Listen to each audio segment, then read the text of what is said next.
Bonjour à toutes, bonjour à tous.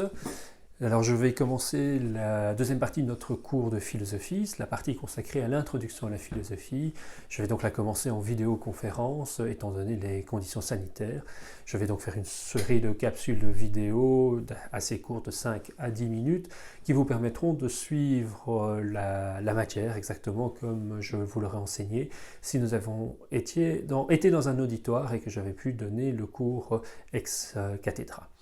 Alors la deuxième partie du cours est donc consacrée à la philosophie politique. Elle va essayer de vous montrer en quoi les principaux concepts de philosophie politique sont susceptibles d'apporter un éclairage, une grille de lecture, des catégories qui vont vous permettre de comprendre les problèmes de société auxquels nous devons faire face, les problèmes liés aux inégalités, les problèmes liés au respect des libertés fondamentales, les problèmes liés à la perte de confiance entre les citoyens et le politique, les problèmes liés à la gestion de la diversité culturelle au sein d'une même société. Donc comment la philosophie politique permet d'avoir des grilles de lecture sur l'ensemble de ces problèmes, d'orienter son analyse et dès lors de pouvoir définir comment agir face à ces problèmes de société et notamment face à la question du Covid-19 qui pose particulièrement clairement la question de l'articulation entre la responsabilité individuelle, la responsabilité collective, la nécessité d'avoir un État et un État suffisamment fort pour avoir un rôle de coordination de l'action, de poser une stratégie commune et éventuellement d'utiliser la violence légitime. Donc, une des spécificités de l'État, c'est que c'est celui qui détient le monopole, pour reprendre l'expression consacrée, le monopole de la violence légitime, et donc il pourrait être amené, dans certaines circonstances, à utiliser cette violence, à utiliser la force pour imposer des règles. D'ailleurs, au moment où je vous parle, nous avons appris hier qu'Emmanuel Macron en France avait fait déployer l'armée afin de faire respecter l'exigence de confinement et de distanciation sociale afin de limiter la propagation du virus. Peut-être que nous devrons en arriver à une situation similaire chez nous dans les prochains jours ou les prochaines semaines. Donc c'est une excellente illustration de l'indispensable rôle de l'État en termes de coordination et de l'articulation du rôle de l'État avec la question de la violence légitime. Alors, le fil conducteur de ce cours sera la tradition politique dominante depuis 30-40 ans, et on va essayer de comprendre pourquoi elle a été dominante. C'est d'ailleurs en lien avec la question des libertés fondamentales, en lien avec la question de l'expérience totalitaire durant la Deuxième Guerre mondiale. Et donc cette tradition de philosophie politique dominante, c'est le libéralisme politique. En gros, c'est la tradition qui va donner comme rôle à l'État celui de garantir le respect des droits et libertés des individus. Et c'est lorsqu'il agit dans cet objectif-là, donc de assurer le respect des droits et libertés individuelles, qu'il est légitime. Cette tradition politique, particulièrement riche, va être le fil conducteur du cours, mais ça n'empêchera pas de voir comment il se positionne par rapport aux critiques qui lui ont été formulées. Donc nous aurons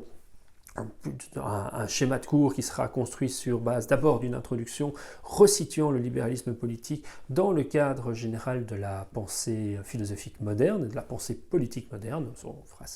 un survol très rapide pour comprendre les enjeux essentiels autour précisément de cette question de la légitimité de l'État. Le chapitre premier sera lui consacré au libéralisme politique proprement dit, ses principes généraux, les grands fondements de cette pensée. Le chapitre 2 sera consacré à la critique républicaine du libéralisme politique et à la manière dont le libéralisme s'est auto-transformé pour essayer de répondre à cette critique républicaine.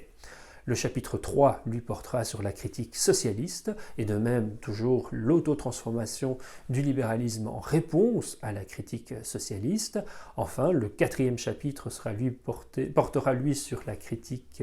communautarienne et montrera à nouveau comment à chaque fois le libéralisme s'efforce de s'auto-transformer pour répondre aux critiques, mais comme dès lors, à chaque fois qu'il s'auto-transforme, il crée des clivages internes au camp libéral, entre libéraux de droite, libéraux de gauche, libéraux multiculturels, libéraux classiques, autant de conceptions différentes de ce qu'exige le libéralisme politique, mais dès lors, autant de sujets de controverse internes au libéralisme politique, autant d'explications de clivages qui peuvent traverser les débats politiques dans nos sociétés aujourd'hui. Et la thèse sous-jacente de l'ensemble du cours de philosophie politique que je vais vous donner, c'est une interrogation. C'est une interrogation quant à savoir si le libéralisme politique, par sa stratégie d'autotransformation, est toujours ou non la pensée politique la plus à même de nous orienter, de fournir le bon cadre de conception, de compréhension du rôle de l'État, de l'organisation de la société au XXIe siècle. On verra également que le rôle central donné à la préservation des droits et libertés est particulièrement questionné aujourd'hui face au Covid-19, puisque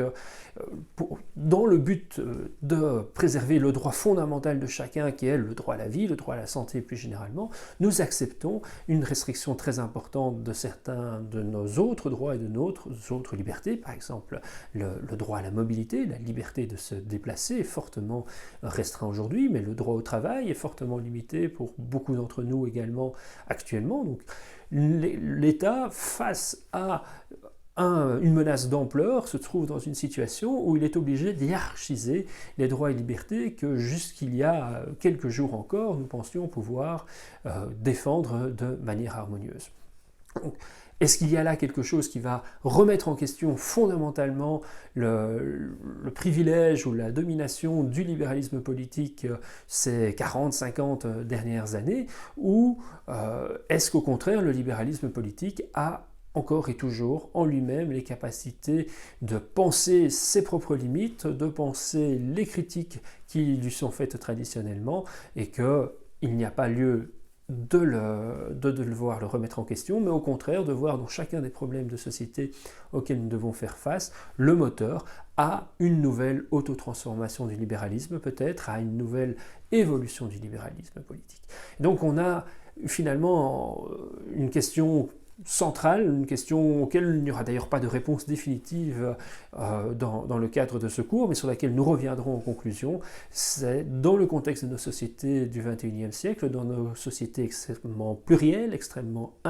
interconnectées, intégrées à l'échelle mondiale, est-ce que le libéralisme politique est toujours la pensée politique la plus adéquate, ou au contraire, est-ce que pour préserver les acquis qu'a rendu possible d'ailleurs la pensée libérale, il faudrait plutôt procéder à une forme de dépassement du cadre libéral, mais pour aller où? Pour